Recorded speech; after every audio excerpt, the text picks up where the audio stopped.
Good evening. That makes a change, doesn't it? Good evening. It's now 6:35 p.m.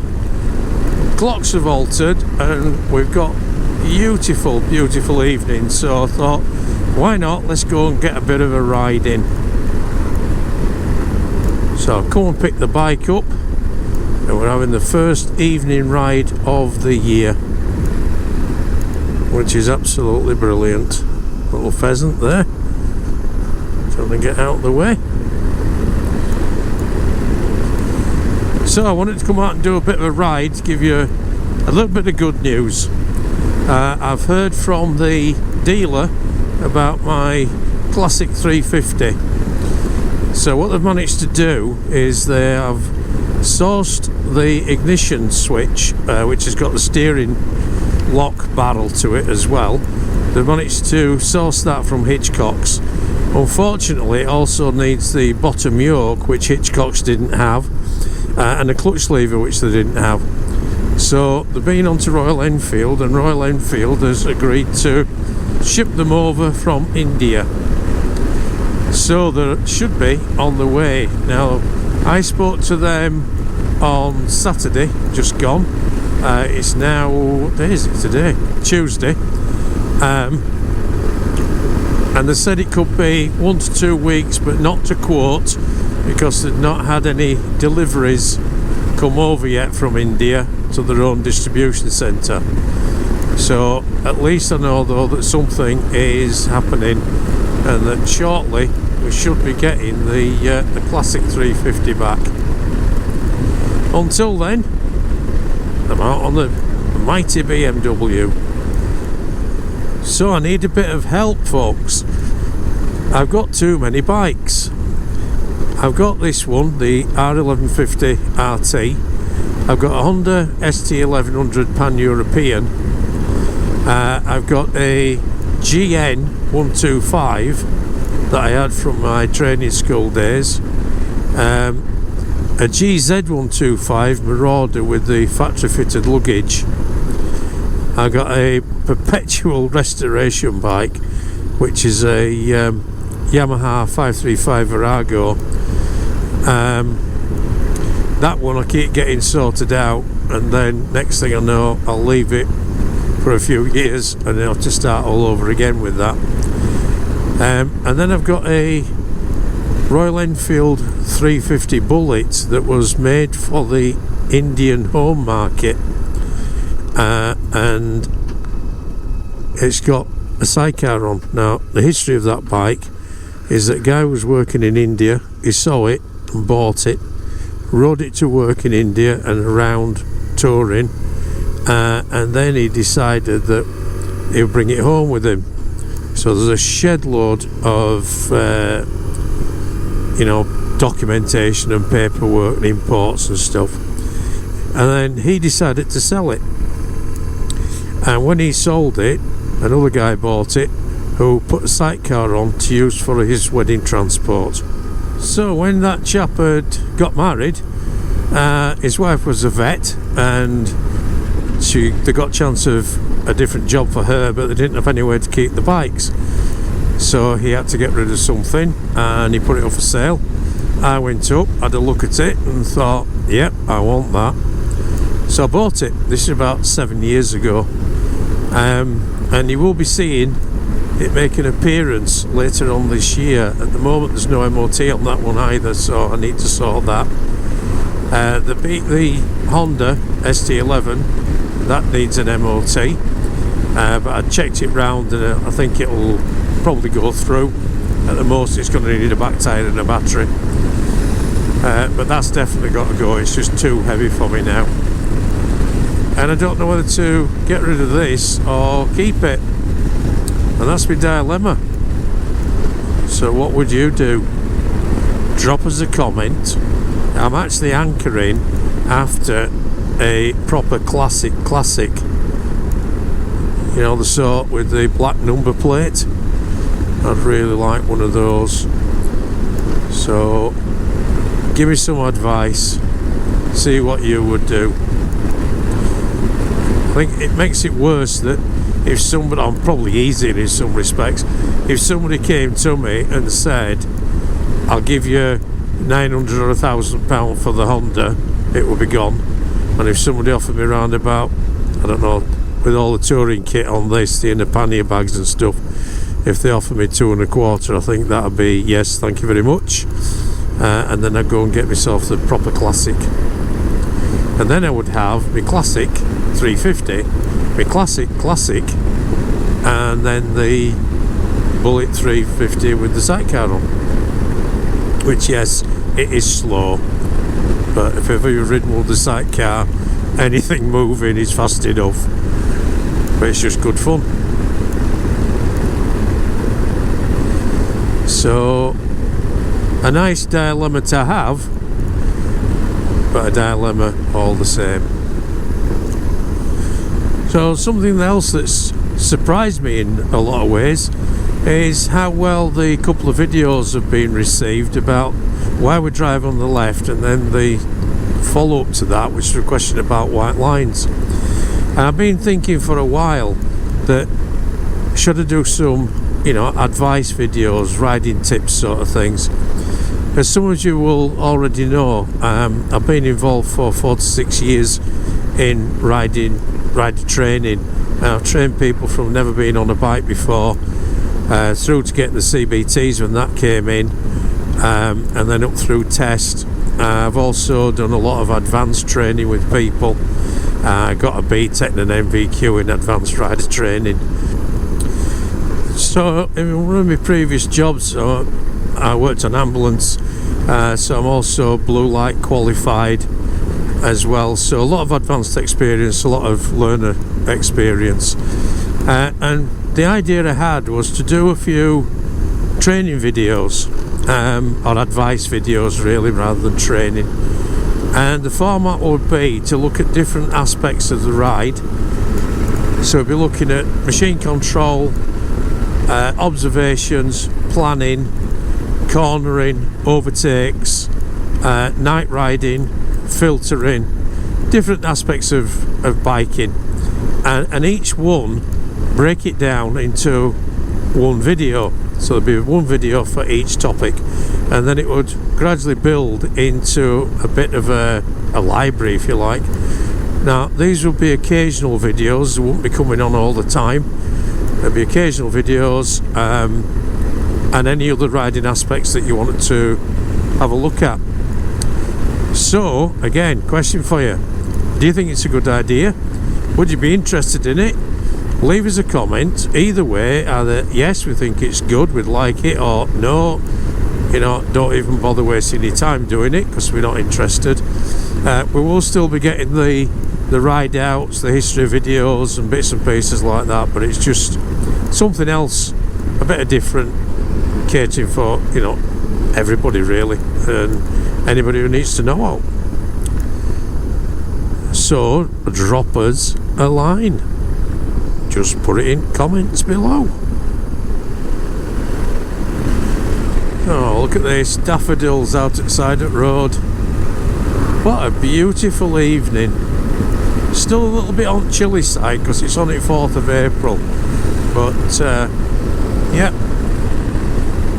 it's great to get out for an evening ride, 5 to 7, and we've still got good weather, good daylight, and there's no like it.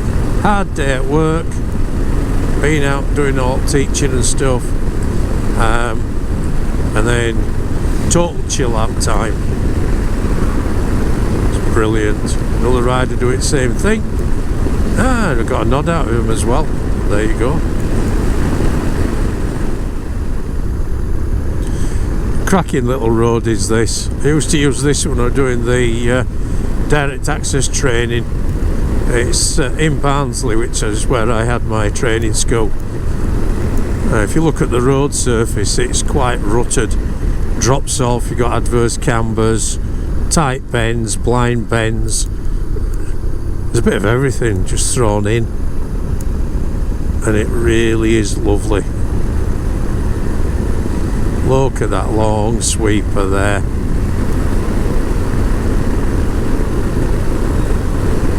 You wouldn't believe that at the moment I am probably less than 10 minutes outside Barnsley town centre, and I'm in the middle of the countryside.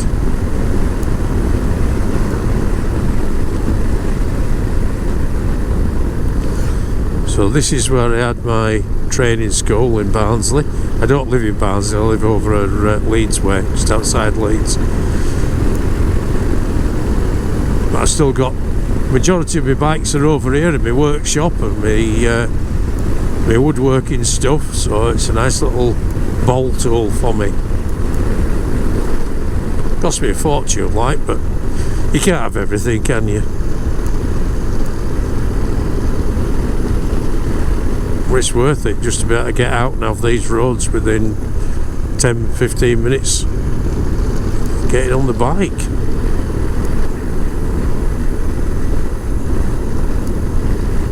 This is a brilliant set of bends, this.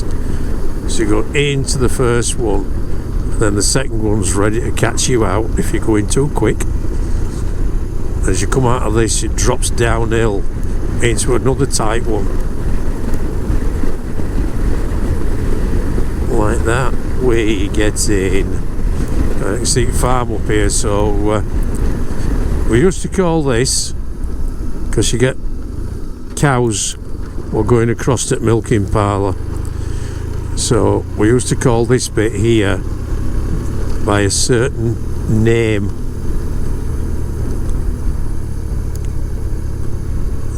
So you come up here, it narrows down what we've got priority route, and then on this corner, this is where they used to bring cows across from that lane there into the milking parlour there, and we used to call that bit cow shit corner, because you come round there some days and it'd be absolutely steaming. So that was definitely one of them. You didn't come down too quick.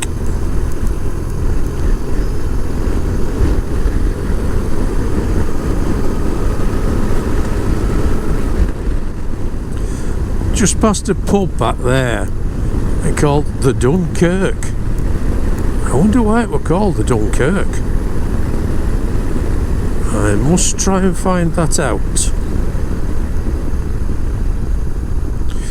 Do you know, that's something that's wrong with me, because I see something like that and think, oh, I wonder why that's like that. And it's like when you see a road, isn't it, and you're out on bikes and you think, I wonder where that goes. And suddenly you're 20 miles out of your way from what you were doing.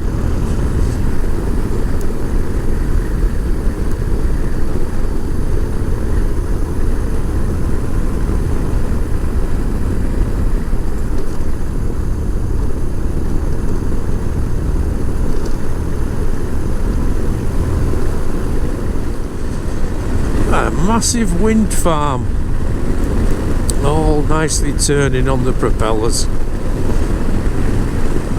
I don't suppose they are propellers really, are they? Because it's not going anywhere. What would you call them? Wind vanes? Don't know. I've not got a clue.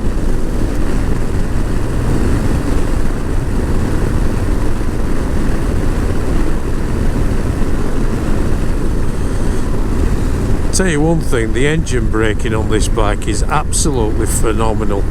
Even in fifth gear, just rolling off the throttle there, I've got tons of engine brake, absolutely masses of it. Very clear. Here we are. We can get straight out of that.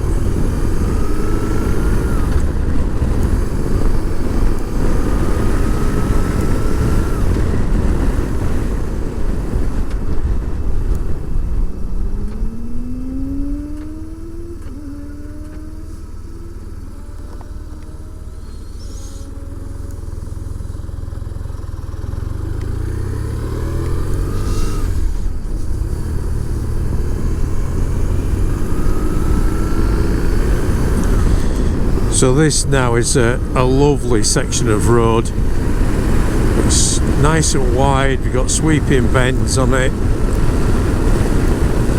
reasonably good cross views. And it's national speed limit, what more could you want?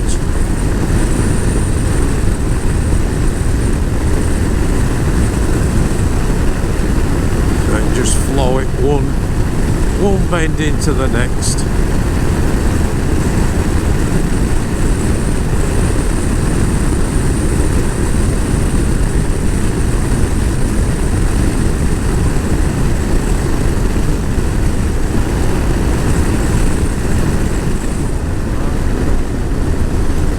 Well, as you can probably see there's a big orange light shining at me.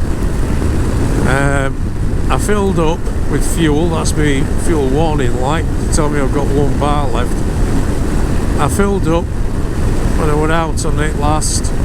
I've done 228 miles when the fuel light come on, and that fill up cost me 30 quid. My God. On the classic 350, it'd have been, I think most of them are put into about 17. So fuel wise, it's a bit of a thirsty beast, is this one. And then I suppose it's horses, fuck horses, as they say. Coffee. Oh, I could really do with a cup of coffee now. Cup of coffee and something to eat. I'm starting to get hungry, so I'm gonna make my way back now and then get home and have some food. So folks, I think I'll call it quits there for tonight. So thanks for coming on this little evening jaunt with me. If you're subscribing, thank you very much. I really do appreciate it. If you're not subscribing, then please consider it, because it does do a lot for the channel. Leave us a comment below, anything you want. Share it, like it, do what you want. You know what to do by now. If you're out on your bikes, stay safe. Keep the rubber side up. Oh, sorry, rubber side up. Keep the rubber side down, the shiny side up, and ride safe, folks. And I will see you, hopefully, out on the road. So bye for now, folks. Bye.